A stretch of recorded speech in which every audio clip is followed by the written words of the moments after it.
Olá a todos e todas, nós estamos no sábado, dia 4 de abril de 2026. Hoje é o sábado da chamada Semana Santa e é um dia considerado na liturgia da igreja um dia de silêncio. Os evangelhos dizem exatamente isso, que era o sábado e era o sábado de descanso. Portanto, neste sábado de descanso, os evangelhos não nos dizem absolutamente nada sobre ele. Nem o que as pessoas fizeram, simplesmente descansaram ou simplesmente esperaram. O que é que aconteceu com estas pessoas?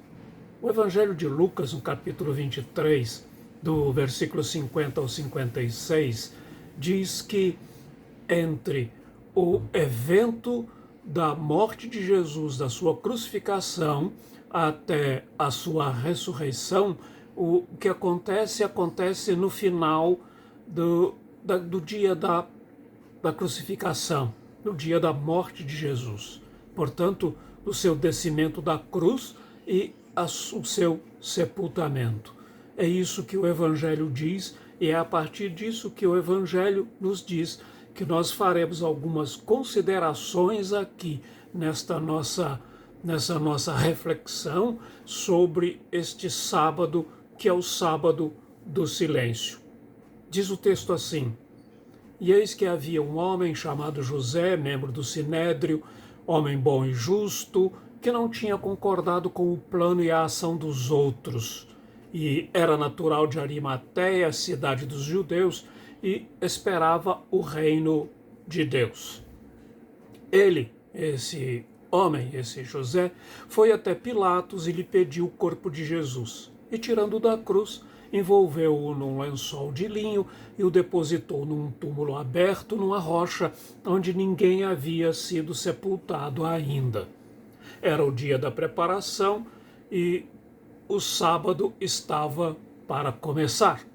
As mulheres que tinham vindo com Jesus desde a Galiléia, seguiram José e viram o túmulo e como o corpo foi colocado ali. Então se retiraram para preparar óleos aromáticos e perfumes, e no sábado descansaram segundo o mandamento. Até aqui o texto do Evangelho de Lucas.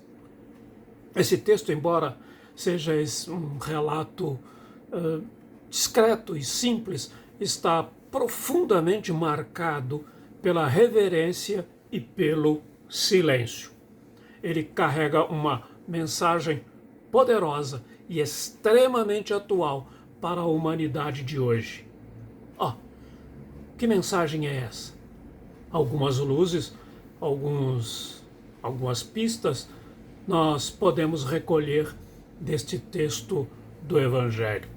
Primeiro, é a dignidade da morte, o valor do cuidado. O texto fala de José de Arimateia. O Evangelho de João menciona, além de José de Arimateia, menciona também Nicodemos. E, claro, menciona as mulheres que seguem Jesus e não se afastam dele na hora da morte. Elas estavam lá no momento da crucificação e elas são aquelas que não fugiram. E, na verdade, eles não têm pressa. Nesse momento, eles cuidam, eles lavam, eles perfumam, envolvem o corpo em linho, em um tempo em que a morte é muitas vezes apressada, institucionalizada ou ignorada. Esses gestos simples e compassivos recordam à humanidade que todo corpo merece ser cuidado e amado até o fim. Eles nos ensinam a honrar o sofrimento com ternura e não virar o rosto diante da dor. Segundo, a coragem silenciosa dos pequenos. José de Arimateia, diz o Evangelho de João, que ele era um discípulo às escondidas, que Também no Evangelho de João lemos que Nicodemos antes só vinha à noite. E as mulheres, bom, estas estavam sempre em segundo plano. Mas no momento mais difícil, são eles e elas que permanecem. Os textos dos evangelhos nos lembram que a verdadeira fidelidade não grita nem se impõe, é discreta, mas firme. No momento barulhento, onde o poder e a visibilidade parecem dominar, esses pequenos gestos silenciosos gritam. Até a fé, na verdade, é perseverante, transforma o mundo. Terceira pista, a espera fecunda no meio do luto. As mulheres observam onde Jesus foi sepultado. No Evangelho de Mateus, quando narra esse episódio, diz que as duas Marias, a Maria de Magdala, a Maria Madalena e a Maria, mãe de José, elas se assentam diante do túmulo. Tudo parece ter acabado, mas elas esperam, elas não desistem. Mesmo sem entender, não abandonam o lugar onde repousa o amor.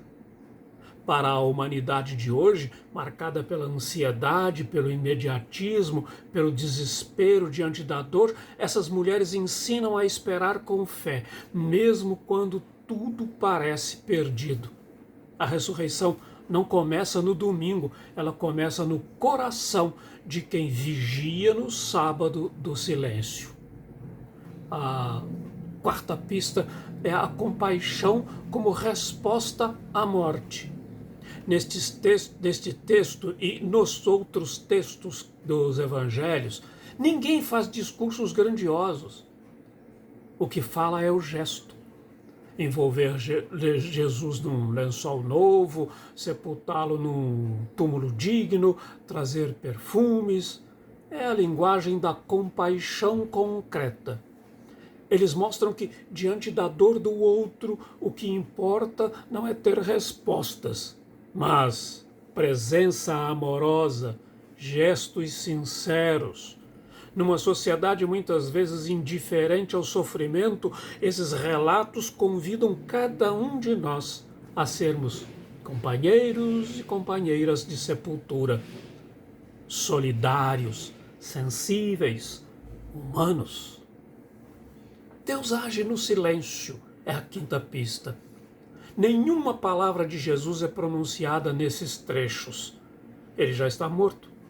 Mas Deus não está ausente. A semente foi lançada na terra. Algo está germinando no invisível.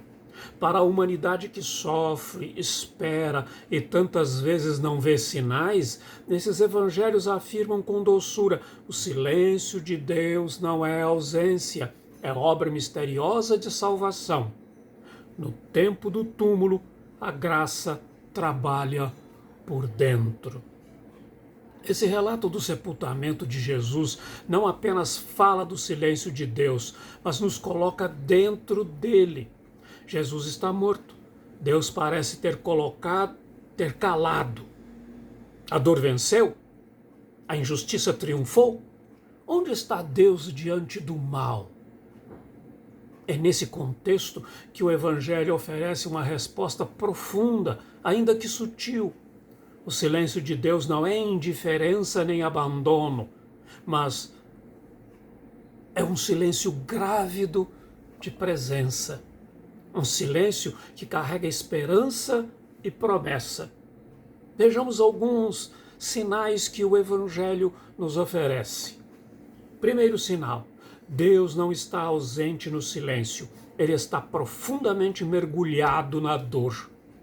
O corpo de Jesus entregue ao sepulcro mostra que Deus não retirou do sofrimento humano, não passou por ele até o fim. No silêncio do túmulo, Deus compartilha nossa noite mais escura. Isso responde à angústia de tantos que perguntam: onde está Deus diante das guerras, das violências, dos lutos?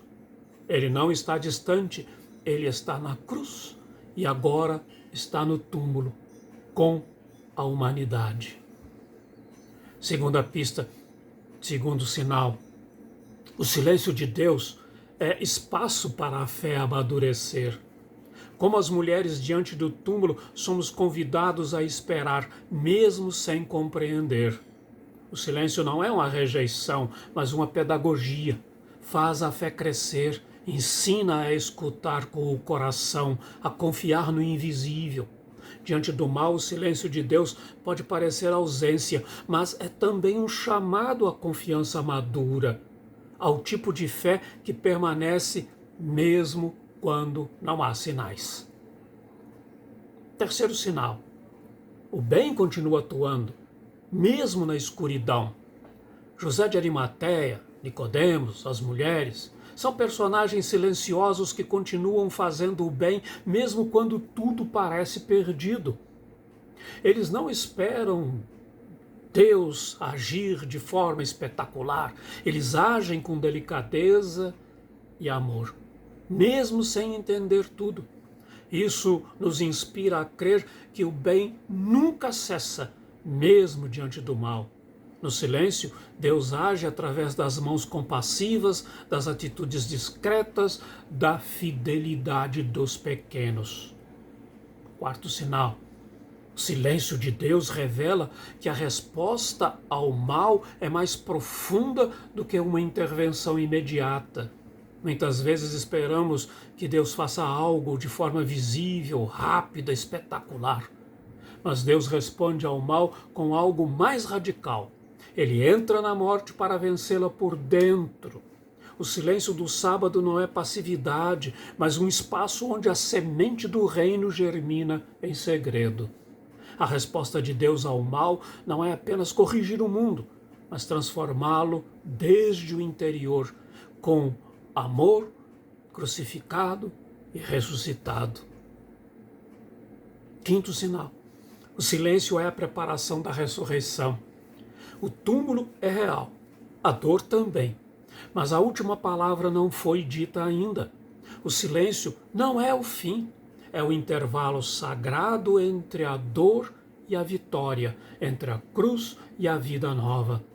Para a humanidade de hoje, cansada de ruídos, de violências e de desesperança, o Evangelho diz: permaneça, espere, creia.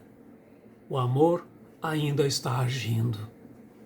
O Evangelho, com sua delicadeza e profundidade, não dá respostas fáceis ao sofrimento, mas revela que Deus está presente, mesmo no escuro. E isso muda tudo, porque o silêncio dele não é abandono, mas amor que trabalha no invisível, preparando o terceiro dia. Que Deus abençoe a todos e todas, a sua vida e a minha vida, para que, no silêncio, possamos ouvir a voz de Deus, o agir de Deus na nossa própria vida. Amém.